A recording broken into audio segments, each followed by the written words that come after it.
she's hoping to have more luck on the new series of Celebs Go Dating, which starts on Monday, and she's here now. Are you the eternal optimist or glutton for punishment, Amy? A bit of both, I think. I mean, with Celebs Go Dating, it's so much more... I went in there very superficially thinking, right, I want to meet someone, they're going to find people for me to date, but the actual journey that I go on... because Anna and Paul are both trained counsellors. So as well as dating, it's therapy as well. And I thought I was going to get away with just talking about my dates, but no, they delve into everything, past relationships, your history from when you were a child, and how that then relates to what you do now. So, is it helpful? It is. It's really helpful. And like I said, I went in there looking for one thing, and I came out with this whole different vibe. But I think as well, I think people, like on Love Island, people could relate to what I was going through, and I think with Celebs Go Dating, the journey I go on as well, people will be able to see a lot of themselves. So people remember that you left Love Island because you basically said to Curtis, listen, the only way we're going to move on is if one of us goes, I'll go. Yeah. Were you heartbroken or overwhelmed, or can you look back on it now and put it in context? Yeah, a bit of everything. I think obviously it's a bubble and there's no getting out of it. And I think for me, it was... I famously saw the psych twice a day at the end, and I was chatting to the psych, and she said, when you meet someone That's new... the psychologist. Yeah. And I said, when you meet someone new, and I went, well, I'm not going to meet anyone new in the next 3 weeks. And then I went, oh... if I'm not going to meet anyone, I might as well go home and see my mum. Like, I'm just miserable here, so I'm going to go. So that's, So you left. Can I ask, so you did Love Island and now Celebs Go Dating. The thing I'd like to, ask is, why do you decide to sort of put your personal life and your relationships, why do you feel like, OK, I want to discover my own personal life in public? In front of everyone. In front of everyone. So with Love Island, it was that I am a bit quirky, a bit out there. I'm from a very small town and nobody really gets me there.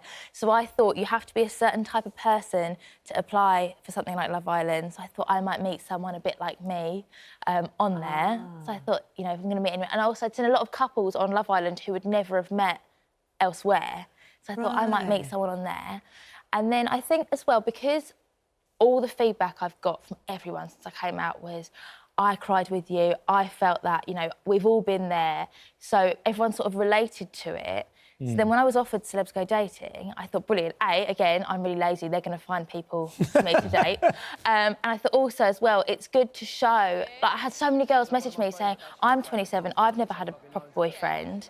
And, people think that I'm weird, but you being on TV and showing that that's really normal is really good. And you don't worry that you're sort of... You're putting a lot of pressure on yourself, you're exposing yourself in your relationships, and that people will question what you're doing and know exactly what you're doing? Thing is, I'm quite an open book, and I always have been, even before Love Island. My Instagram story is always me talking on it, and I've always been quite an open person. And again, I think that's what people relate to, because I will go on my Instagram story with no makeup on, just talking rubbish to the camera.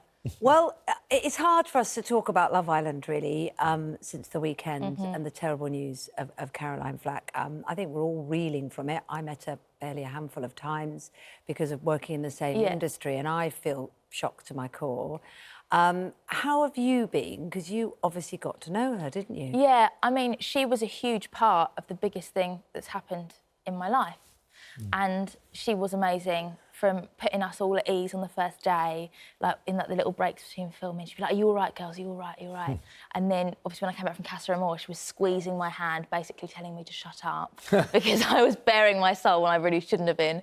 And then at After Sun, she sat me down at the after party and just talked me through everything and how to move forward and what the industry's like. And she reached out to my best friend as well, to help her navigate the dark side of social media. So she saw your friend, didn't she, on social media? Yes, my friend posted a post about the death threats that I was receiving, and Caroline followed her to message her to just say to her, it's fine, just ignore them and move on. Right. What did you think when you heard the news? I was gutted, really gutted. But obviously, I send all my love to her friends and family. I didn't know her for that long, but the change that she did for all of us, she went above and beyond her role as presenter. How did you just want your own story then? You mentioned there death threats. How have you coped with that pressure, that limelight of being on one of the biggest television shows in the country?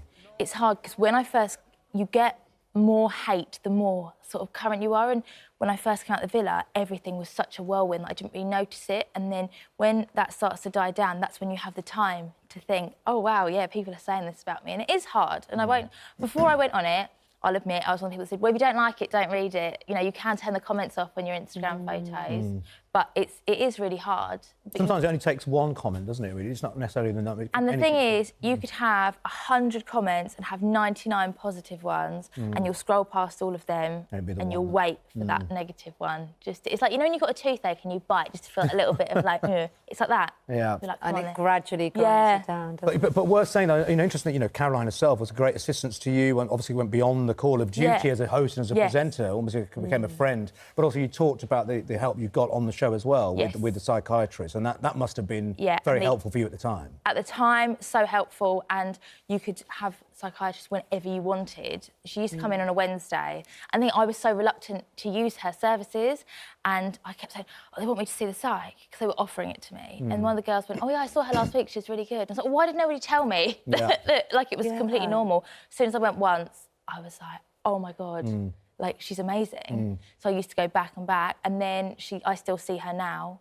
She's my... To be honest, follow-up I firmly believe things like psychiatrists, all that kind of help, it should be a normal part of life anyway, really, regardless whether you're on a TV show, wherever you are in life. Exactly. I think everyone can do with that. As soon as I went for my first session, I was like, I get now, all Americans have therapists. I get it. Like, this is amazing. It's an ear, isn't it? And someone to help you process what you're going through in and the she taught spotlight me or not. so many skills as well, like bringing yourself back into the moment and worst case scenario thinking, and